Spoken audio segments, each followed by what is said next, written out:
हमारी मेमोरी याददाश्त कैसे काम करती है? कौन सी मेमोरी कहाँ स्टोर होती है, कैसे स्टोर होती है? कुछ चीजें हमें याद रह जाती है और कुछ चीजें हम भूल जाते हैं। क्या ब्रेन किसी मेमोरी कार्ड की तरह काम करता है? जो भी है पता करेंगे इस वीडियो में। अगर चैनल पर पहली बार आए हो तो सब्सक्राइब जरूर कर लेना। हमारी मेमोरीज किसी एक चीज से बनी नहीं होती है। हमारी मेमोरीज में वो सब होता है जो हमने देखा होगा, सुना होगा, सूंघा होगा, टेस्ट किया होगा और साथ ही हमारी फीलिंग्स भी तो होती है।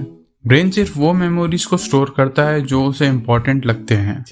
जैसे अब आप ये वीडियो देख रहे हो, ये वीडियो आपके ब्रेन में स्टोर हो रही है, लेकिन आपके सामने जो दीवार है या आपके ऊपर जो फैन लगा हुआ है वो आपके दिमाग में स्टोर नहीं होगा, क्योंकि ब्रेन के लिए ये अभी इम्पोर्टेंट नहीं है। जब आप दीवार को देखने लगोगे तब ब्रेन उस दीवार के बारे में इंफॉर्मेशन स्टोर करने लगेगा। अब इंफॉर्मेशन कैसे स्टोर होती है? हमारी मेमोरी दो टाइप की होती है, शॉर्ट टर्म मेमोरी और long term memory. Short term memory एक कैरी बैग की तरह होती है।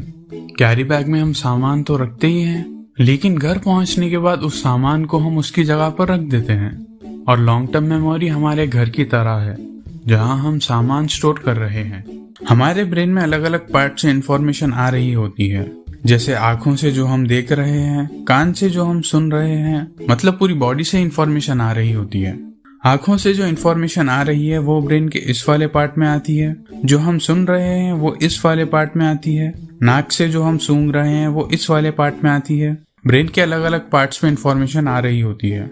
यहाँ इन्फॉर्मेशन का मतलब इलेक्ट्रिकल सिग्नल है।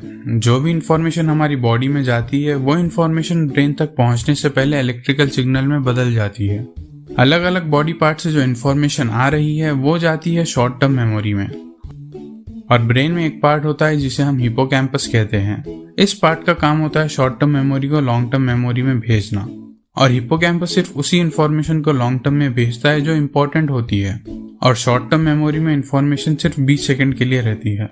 उन 20 सेकंड में अगर इन्फॉर्मेशन लॉन्ग टर्म में चली जाती है तो वो हमें याद रह जाती है, लेकिन अगर नहीं जाती है तो उस इन्फॉर्मेशन को हम भूल जाते हैं। ये देखेंगे कि लॉन्ग टर्म मेमोरी में आखिर इन्फॉर्मेशन स्टोर कैसे होती है। हमारे ब्रेन में ऐसे बहुत सारे न्यूरॉन्स होते हैं और यही न्यूरॉन्स हमारी मेमोरी याददाश्त को स्टोर करते हैं। और ब्रेन में ये न्यूरॉन्स की मात्रा बिलियंस में, अरबों में होती है। जब हिपोकैम्पस से इन्फॉर्मेशन लॉन्ग टर्म मेमोरी में आती है तो इन्फॉर्मेशन न्यूरॉन्स में आती है। इन न्यूरॉन्स के बीच में गैप होती है और न्यूरॉन्स एक दूसरे तक इन्फॉर्मेशन पहुंचाने के लिए एक दूसरे से जुड़ जाते हैं।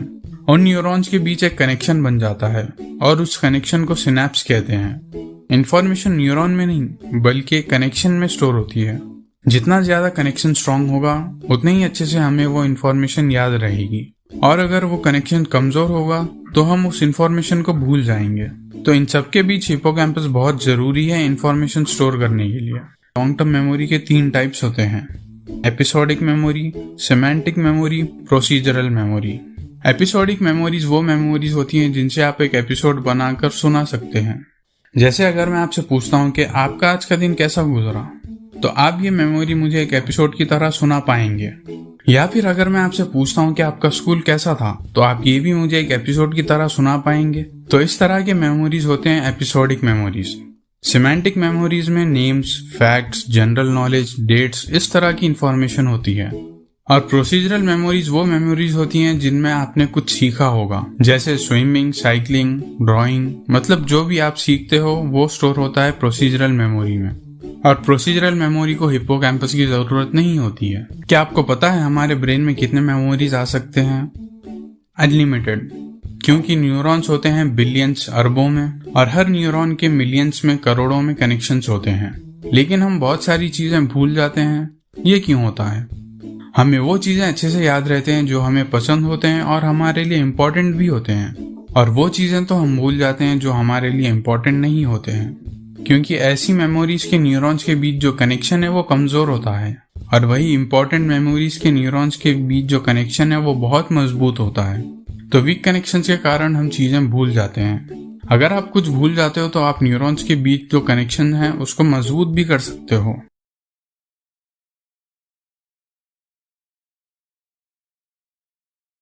आप जितना ज्यादा उस चीज के बारे में सोचेंगे या पढ़ेंगे उतना ही ज्यादा न्यूरॉन्स का कनेक्शन मजबूत होगा। और एज के साथ भी तो हम चीजें भूल जाते हैं।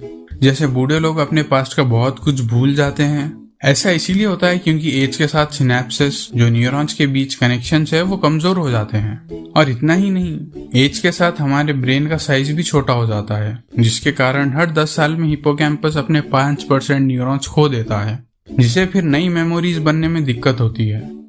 हम सबको ये तो पता है कि बादाम खाने से हमारी मेमोरी और अच्छी हो जाती है, लेकिन क्या आपने कभी सोचा है कि बादाम में ऐसा क्या खास है जिससे ब्रेन और अच्छा हो जाता है? जैसा कि मैंने आपको बताया था कि न्यूरॉन्स के बीच गैप होती है, तो न्यूरॉन्स एक दूसरे तक इंफॉर्मेशन पहुंचाने के लिए केमिकल का इस्तेमाल करते हैं, जो कि है एसिटाइल कोलिन।